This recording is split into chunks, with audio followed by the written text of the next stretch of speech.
En la entrevista de Propuesta Semanal contamos con la participación del doctor Henry Gebrard. Henry Gebrard, doctor en economía, francés, pero ya es dominicano. Y además es músico, señores, es músico además. Y gran articulista y analista y asesor empresarial. Muy buenos días, Henry. Como siempre, un placer tenerte en el programa. No, muy buenos días a ustedes y muchas gracias por esta invitación, ya arrancando un año que promete ser probablemente igual de interesante que el año 2020, así que creo que es necesario desearse todo lo mejor para este año 2021, lo más importante quizás, el bien más preciado como nos lo recordó el año 2020, la salud. La salud. Henry, bienvenido y feliz año. Igualmente, muchísimas. Y también es que escucharte tocar, pues yo a veces asistía a los lugares donde Henry tocaba, aparte de que me encantan sus trabajos y sus informes de economía. No, tú sabes que, hablando de eso, esto es uno de los propósitos del 2021, además que yo quisiera hacer un homenaje al maestro de maestro, Armando Manzanero, que nos dejó.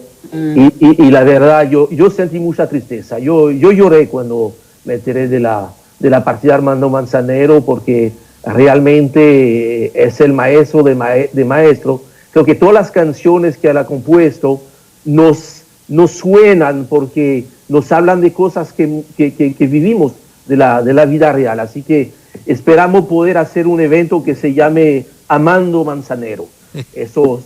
Ese es mi proyecto para la segunda mitad de este año.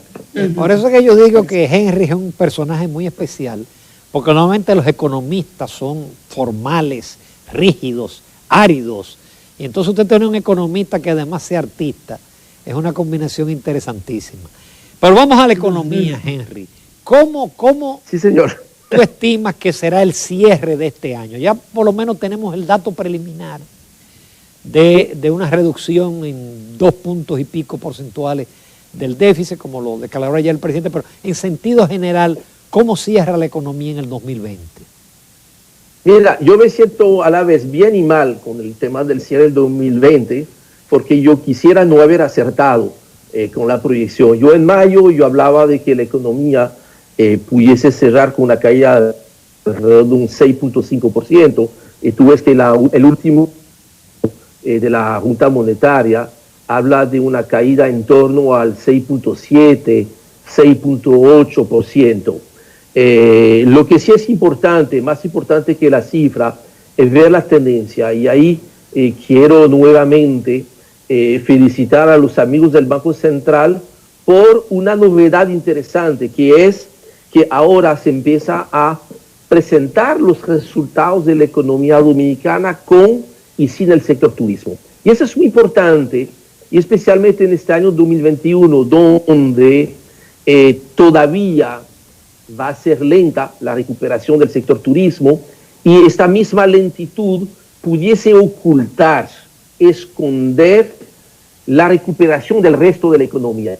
Yo creo que es muy importante, tal como se mostró ahorita en el último comunicado del Banco Central en el mes de diciembre, de que por primera vez desde el mes de febrero, la economía fuera del sector turismo en el mes de noviembre registró, pequeño, sí, pero registró un pequeño crecimiento de un 0.2% en el mes de noviembre. Y eso nos confirma que entonces, como se dice en término futbolístico para los que le gustan el Barcelona, ya la remontada de la economía dominicana está empezando a producirse, y yo veo que la comunicación que hubo esta semana, esta importante rueda de prensa del día miércoles en el Palacio Presidencial, donde se ha comunicado que el déficit fiscal cerró por debajo de las estimaciones que se tenían, una baja de 77 mil millones de pesos, son buenas noticias. Claro, hay que relativizar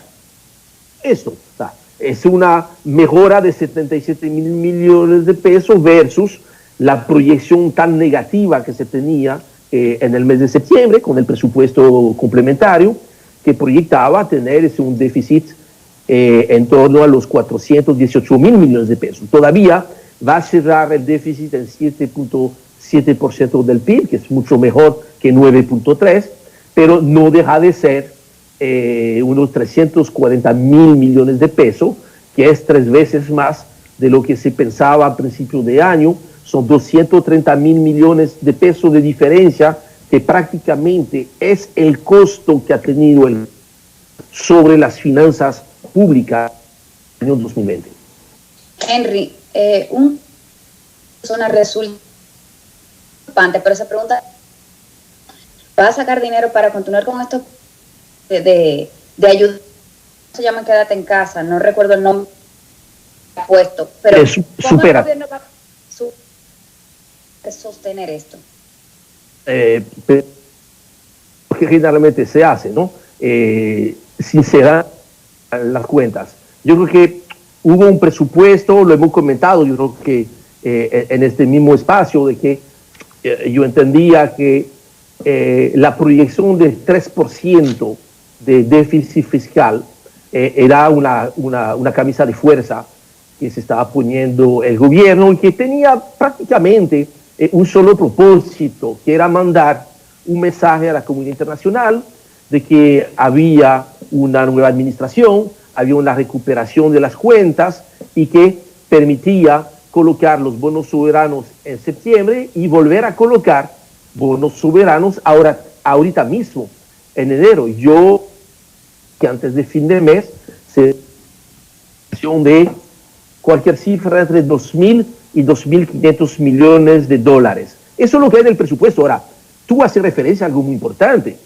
La prórroga de esos programas, que es altamente necesaria. Y ahí yo creo que el presidente tiene toda la razón de querer hacer esto, porque no hacerlo tendría un costo muy superior al costo de prorrogar esos programas. Ahora, es cierto, este costo adicional no está en el presupuesto. Entonces, ¿cómo se va a resolver? Lo más probable, una combinación de varias cosas. Algunos gastos que están en el presupuesto que no hubo tiempo de reorganizar. Recuerda que el gobierno entrante, el año pasado, completó el presupuesto a principios de septiembre, ¿verdad? O a principios de octubre, que no dio tiempo realmente para incorporar al proyecto de presupuesto 2021 una serie de reorganizaciones del aparato del Estado que tienen que estar produciendo ahorros importantes. Y por otro lado, yo creo que, tal como me lo habían comentado varios funcionarios del equipo económico, mira, que 4% no hace gran diferencia, pero sí hace una diferencia importante, que con 4% o desde 3%, tú tienes 47 mil millones de pesos para poder aportar a los que lo necesitan. En ese sentido, yo creo que es importante ver que no hay una dictadura a cifras frías, sino que se están tomando en cuenta y la gente. La gente tiene que volver a colocarse en el centro de la economía. Para mí, tiene que ser una de las grandes lecciones aprendidas de esta crisis del COVID. Henry, ¿pero tú crees entonces que esos programas deben ampliarse a más de abril? ¿Algunos meses más? Sí, no, yo creo que seguramente, claro, con una mejor focalización, seguramente se va a hacer una serie de censo, probablemente la misma recuperación de la economía va a hacer que entonces la misma necesidad de incorporar mucha gente va a ir disminuyendo. Ahora, toma en cuenta que todavía, según las cifras de la tesorería, de la Seguridad Social y de la CIPEN, al final de noviembre, que son las últimas cifras disponibles, estamos esperando quizás mañana o principio de la próxima semana, mejor dicho, los datos ya del cierre de diciembre, todavía faltaba por recuperar un 60% de los empleos formales perdidos. A los cotizantes que desaparecieron, más de 560 mil, falta recuperar todavía. Entonces, eso es lo que justifica efectivamente que tengamos que prorrogar esos programas, y si hay que prorrogarlos todavía en el segundo trimestre, pues habrá que buscar la forma de hacerlo. Eso tiene un costo, pero mira, prueben no hacerlo para ver el costo adicional. Eso costaría mucho más caro, porque inclusive Claro. pudiese conducir a ciertas tensiones, presiones sociales. Miren, un dato que todavía ha pasado completamente desapercibido. Y yo creo que ustedes que son muy cercanos al Banco Central saben a qué yo me voy a referir. La inflación tienen un dato muy perturbador para todos nosotros que analizamos. La canasta básica del quintil 1, o sea, del 20% de los hogares menos favorecidos, los más pobres del país, antes costaba 14 mil, 15 mil pesos. Ahora, con la nueva metodología, llega a 21 mil pesos, lo cual quiere decir que ninguno de los salarios mínimos del sector privado no sectorizado llega a eso. Yo creo que el más alto, la cesta más grande, supera un poquito los 17 mil pesos. Entonces, eso va a poner mucha presión en el tema de la negociación salarial y, de cierto modo, creo que el tema salarial tendrá que invitarse obligatoriamente a la mesa de la discusión del pacto fiscal y del pacto social. Henry, tus pronósticos para el año 2021. Hay en el sector oficial mucho optimismo, te hablan de un 6%, que es un crecimiento por encima del potencial de la economía dominicana, que anda entre 5 y 5.5%, pero dependemos de la pandemia, dependemos de las vacunas.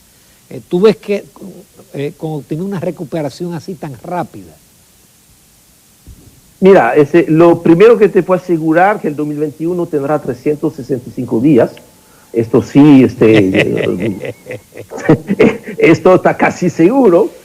Más allá de esto, es muy arriesgado hacer pronóstico, pero bueno, como es parte del trabajo de los economistas, dedicar el 50% de su tiempo explicando qué es lo que va a pasar y el otro 50% explicando por qué no ha pasado así. Un poquito del juego. En cuanto al crecimiento del PIB, definitivamente, y ahorita el Banco Mundial acaba de publicar unos datos indicando una proyección para la República Dominicana de un 4.5% de crecimiento. Hay un crecimiento 5% en el presupuesto y el gobierno del Banco Central habla de probablemente más de un 6%. Yo creo que, mira, habrá un crecimiento por lo menos de un 4%, porque recuerda que nosotros aquí, para calcular el crecimiento, depende de dos cosas. ¿Cuál es el desempeño de la economía este año y cómo compara con... Entonces, en la medida en la cual la caída fue más marcada en el 2020, fue un 6.7, 6.8%, entonces, no hace que la matemática ahí te ayuda en el crecimiento, porque tiene un rebote casi matemático. Y este rebote tienes básicamente garantizado fuera del sector turismo. Lo que tú puedas tener arriba del 4% dependería para mí de qué es lo que puede acontecer con el sector turismo. Yo entiendo que va a estar mucho mejor el año 2020. Sí, para el sector turismo. Ahora, tú tienes ahí nuevamente, mira, el sector turismo pesa directa e indirectamente cerca del 20% del PIB. Si tú cuentas el impacto que tiene sobre agricultura, transporte, comercio, la banca, etcétera, etcétera. Entonces, cuando tú tienes un sector que se ha caído este año alrededor de un 50%, antes de tú empiezas con menos 10%. Entonces te queda otro 80% de la economía para poder compensar y crear crecimiento. Si el año 2021 recuperamos la mitad de la pérdida del sector turismo, tendríamos todavía una caída del PIB por el lado del sector turismo entre 4 y 5 puntos. Entonces se necesita un rebote muy importante por el otro lado. Ahí yo creo que como hasta el final del 2020 hay un sector que es muy importante, que es el sector de la construcción, que realmente no había arrancado. Esto va a ayudar mucho a las cuentas del PIB en el 2020. Ya yo estoy notando, y ahí nuevamente, mira reportes y porque a pesar de la cuarentena, a pesar del toque de queda, hay que ver un poquito en la calle lo que está pasando. Hay muchas obras que estaban detenidas y que yo creo ya a partir de la segunda quincena de diciembre, y yo estoy viendo obras que se están reactivando. Ya entró una maquinaria y entró una cuadrilla de gente que está trabajando, y eso es importante porque hay un efecto multiplicador del sector de la construcción. Te ayuda el comercio, te ayuda la ferretería, te ayuda la señora que hace comida, el transporte. En fin de cuentas, yo creo que sí, pudiéramos tener esto entre un 4 y un 5%, y si lo permite el turismo, será más. El tema del tipo de cambio, creo que ahí la expectativa de devaluación del presupuesto 2021 me parece una bola muy alta, porque está prácticamente contemplando que cerraría el año en 64 pesos y algo, promedio 62, pero porque ya tomaba en cuenta de que iba a cerrar el 2020 en 60, y estamos casi 2 pesos por debajo, 58,32. Entonces mi expectativa es que cerraría el año con una devaluación entre un 5 y un 6%, siendo generoso. Inflación me preocupa un poquito, eso fue una de las malas sorpresas del coronavirus. Yo recuerdo en abril, mayo, cuando estábamos discutiendo con los demás colegas, economistas aquí en el país, todos estábamos más bien descontando de que por la falta de demanda no habría mucha inflación. Pero se nos olvidó una cosa, que la inflación también viene por el lado de la falta de oferta, viene también por el lado de los costos, y ahí en el caso de la República Dominicana, lamentablemente, los costos de muchas materias primas y materiales a nivel internacional subieron. Por encima de esto, hubo una devaluación del peso, que en algún momento llegó hasta un nivel de un 15%, y cerramos este año 2020 con la mayor devaluación desde la crisis bancaria.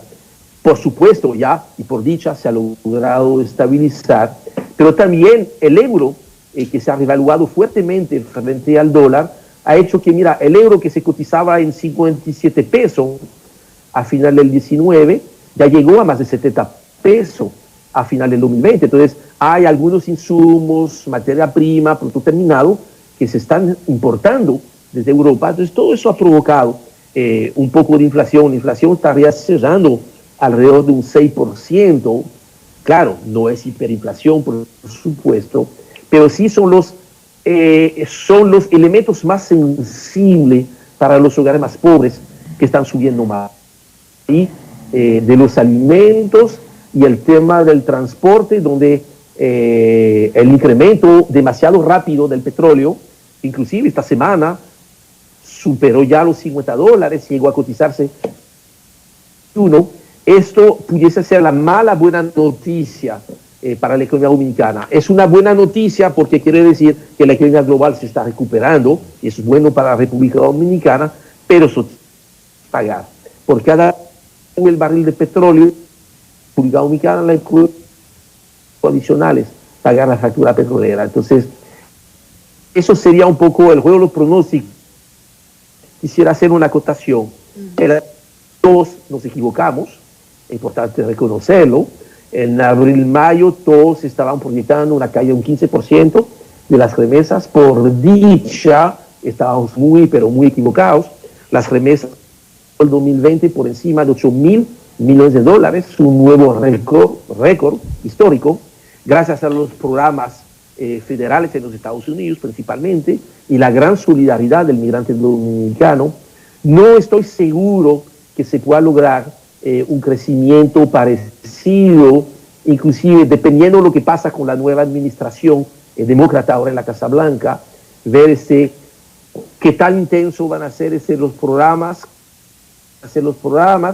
En función de eso va a depender si cerramos el 2021 con remesas más cerca de 8.000 millones de dólares que de 7.000 millones de dólares. Yo creo más bien estar más cerca del nivel de 2019, que todavía es un nivel muy alto, porque tú multiplicas 7.000 millones de dólares, tú estás hablando de más de 400.000 millones de pesos.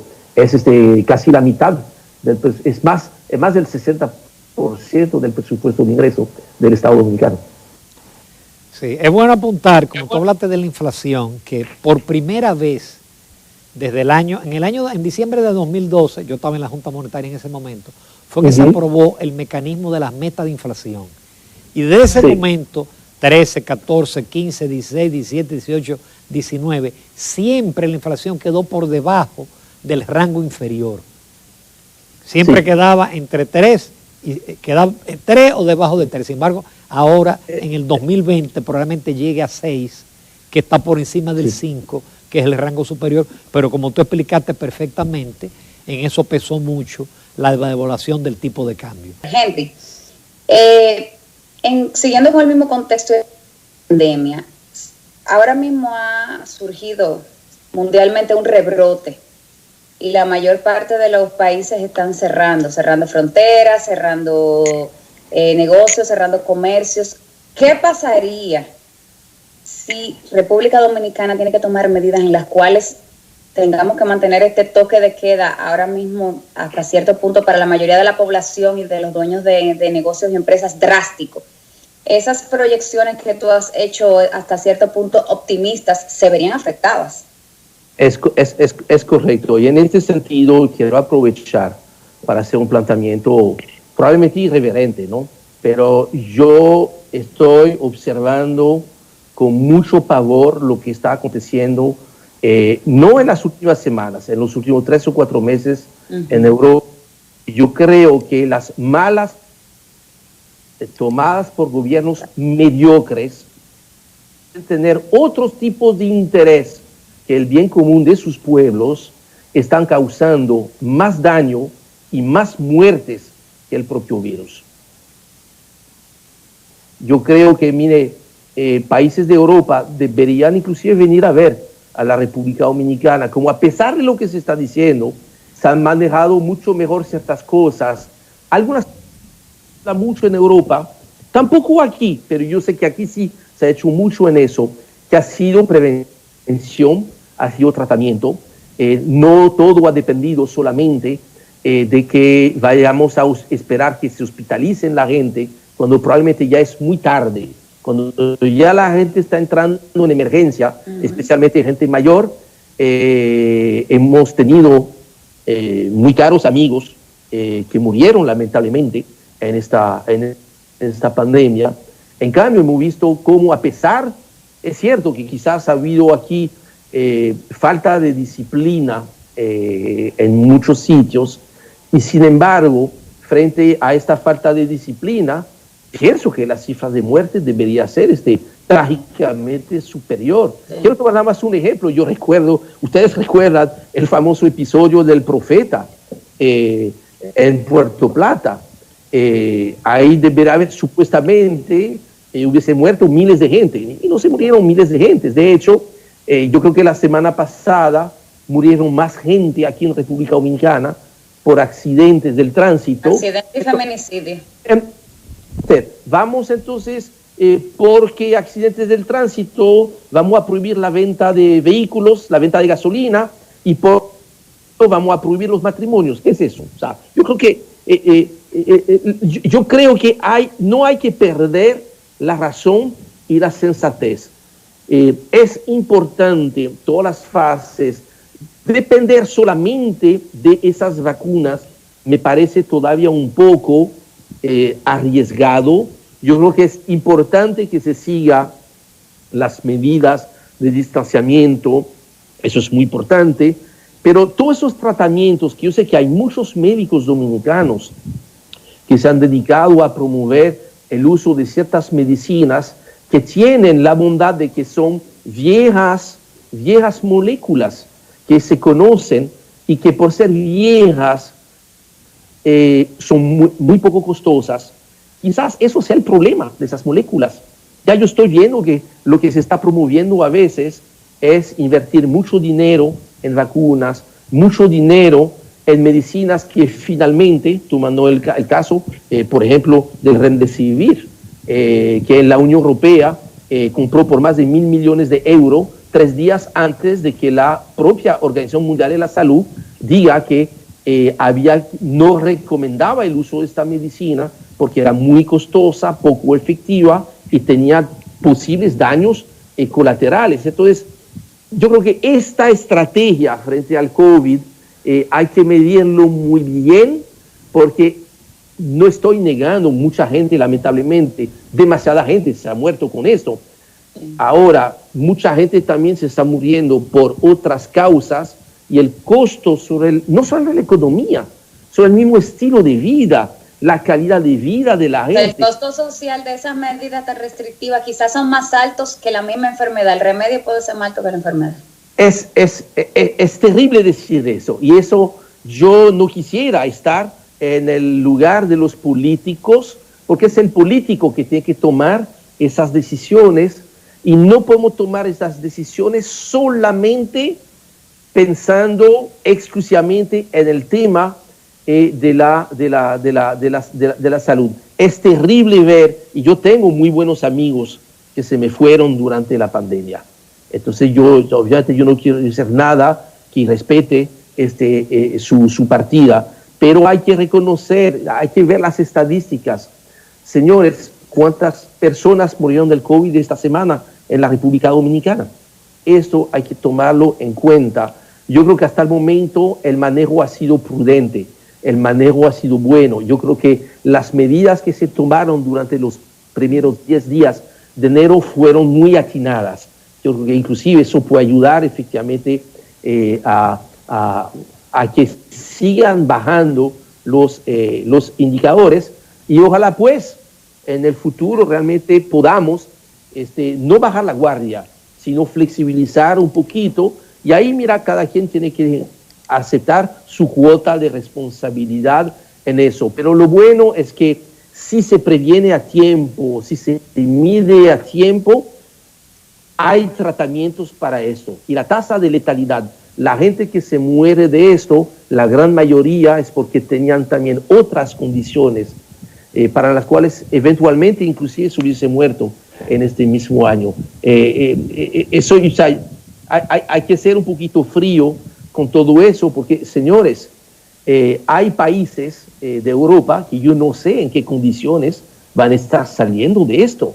Se han destruido sectores completos de actividad, el entretenimiento, los restaurantes. Es una locura. Se han tomado muy malas decisiones en Europa, y yo veo que la República Dominicana hasta el momento, me atrevo a pensar, y lo vuelvo y lo repito, ha manejado hasta el momento mucho mejor el tema del coronavirus que la mayoría de países supuestamente muy, muy desarrollados. Por todas las razones que sean, y muchas razones que no son buenas razones, malas decisiones, conflictos de intereses, una serie de cosas que obviamente una vez que se salga de la crisis habrá que hacer todas esas evaluaciones. Esas evaluaciones van a ser necesarias, pero es un tema que va mucho más allá del tema económico. Finalmente, Henry Ebrard, en el ámbito económico, el país cierra con un nivel de deuda consolidada de alrededor del 70% del PIB. En este año va a aumentar otro tanto. El gobierno ha planteado en menos de 6 meses una reforma fiscal. ¿Tú crees factible una reforma fiscal con una economía que está comenzando a sacar la cabeza? Casi siempre se ha dicho que las reformas fiscales, lo ideal es que se hagan en el momento de abundancia, en el momento en el cual hay un entorno internacional favorable, pero ¿tú crees factible y que es un imperativo esa reforma fiscal? Mira, si esta reforma es una reforma tributaria, como lamentablemente hemos acostumbrado a hacer durante los últimos 15 años, que consiste en incrementar tasas, obviamente sería un costoso error. Y yo no creo que es lo que se está planteando. Lo que se está planteando, probablemente para entrar en el presupuesto del 2022, es una reforma muy ambiciosa. De hecho, tiene que ser muy ambiciosa porque tiene que permitir incrementar las recaudaciones al mismo tiempo bajando las tasas. Eso es lo que tenemos que lograr inventar del lado de los ingresos. ¿Es factible? Sí. ¿Ha habido ejemplos? Sí. Inclusive la República Dominicana, claro, en otras circunstancias, hace unos 30 años atrás, ¿verdad? Yo no estaba aquí en el país, pero yo he leído, me lo han contado. Yo entiendo que hace 30 años, al salir también una crisis profunda, la respuesta a esta crisis ha sido una reforma fiscal muy agresiva. Y no solamente fiscal, sino que una serie de reformas colaterales, ley de inversión extranjera, ley de zona franca, el lanzamiento del sector turismo, etcétera, etcétera, el código tributario, que ha permitido el crecimiento de la economía dominicana hasta el año 2019. Entonces, toca ahora hacer una reforma profunda del lado de los ingresos, del lado de los gastos. El Estado necesita gastar más, pero para poder gastar más tiene que gastar mucho mejor. Pienso que parte del mensaje de esta rueda de prensa de esta semana fue esta. Se logró principalmente reducir el déficit fiscal por el lado de los ingresos. De los 77 mil millones de pesos, el presidente Luis Abinader habló que 54 mil millones fue del lado de los gastos. Eso habla bien y ojalá pues eso sea la tónica. Y finalmente yo creo que hay que revisar todo el tema patrimonial del Estado. Venta o privatización parcial de activos y algunas reingenierías del lado de la deuda.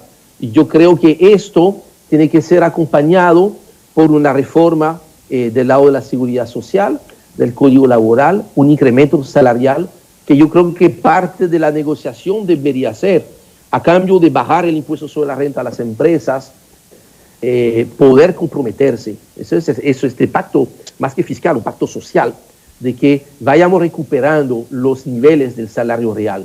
Yo creo que hay una necesidad de incrementar entre un 20 y un 30% el salario real, y eso no se puede hacer de un solo golpe.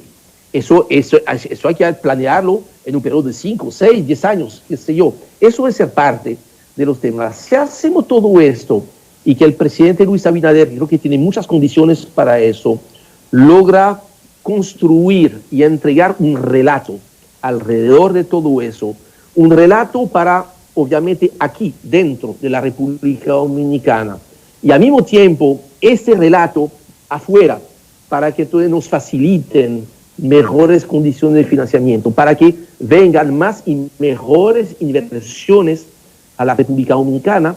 Entonces yo creo que tenemos la oportunidad en el 2021 de al fin de coronar, de casarnos con la gloria, hacer que el crecimiento económico al fin se transforme en mejora del nivel de vida de las grandes mayorías. Yo creo que eso es la gran oportunidad que tenemos, y nosotros que tenemos esta suerte y esta responsabilidad al mismo tiempo de poder hablar en los medios de comunicación, también tenemos esta cuota de responsabilidad.